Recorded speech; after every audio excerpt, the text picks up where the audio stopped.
Good morning. This is my day 40. ഇന്നത്തെ നമ്മളെ പരിപാടി ഒരു 6 കിലോമീറ്റർ ഉണ്ട് ഇവിടുന്ന് എൻ്റെ ജിമ്മിലേക്ക്. അപ്പോൾ നേരെ ജിമ്മിലേക്ക് ഓടാന്ന് വെച്ച്. അപ്പോൾ അവിടുന്ന് വേറെ സെഷൻ, അത് കഴിഞ്ഞിട്ട് തിരിച്ചിങ്ങുണ്ട്. ഒരു ഹാർഡ് മോർണിംഗ് ആണ്. Let's go. ഹാർഡ് മോർണിംഗ് ഒക്കെ ഒരു പൊളിച്ച് കഴിഞ്ഞാലൊരു സുഖം കിട്ടും. എനിവേ പൊളിക്കുക. 2.5 കിലോമീറ്ററായി. ഇനിയൊരു 2.5 കിലോമീറ്റർ കൂടി ഉണ്ടാവും. നമ്മൾ ജിമ്മിൽ എത്താനായി. 4.5 കിലോമീറ്ററായി. ഇനിയൊരു 1 more കിലോമീറ്ററിനും കൂടി ഉണ്ടാവും. നല്ലൊരു അടിപൊളി സാധനം കാണിച്ചു കേട്ടോ. സണ്ണ് ഇങ്ങനെ പൊന്തി വരുന്നുണ്ട്.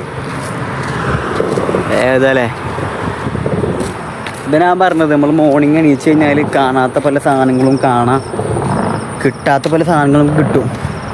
ഇനി നമ്മളെ ബഡിയും കൂടിയും വിളിക്കാണ്ട് ബഡി അവിടെ വീട്ടിലുണ്ടാവും. അപ്പോൾ നമുക്ക് തുടങ്ങട്ടെ. ജിമ്മിൽ വേറൊരു പൊളി ഉണ്ടെന്ന്, മൊത്തത്തിൽ പൊളി മൂടാണ്. സുഹൃത്തുക്കളങ്ങനെ ബഡി സ്പോട്ടിലെത്തി. അങ്ങനെ ഇന്ന് 6 കിലോമീറ്ററായി. ഇന്ന് ഇവിടെ നിർത്തുകയാണ്. ഇന്നങ്ങനെ അധികം പേസ് പുഷ് ചെയ്തിട്ടില്ല. 6 കിലോമീറ്റർ കണ്ട് മൊമെൻറ്റ് ഉണ്ടായിന്ന് മാത്രം. ഇനി ജിമ്മിൽ പോയിട്ടൊരു പൊളി ബാക്കി നടത്തും അങ്ങനെ. അപ്പോൾ ഇന്ന് ഇവിടെ നിർത്തുകയാണ്. Okay, thank you, by.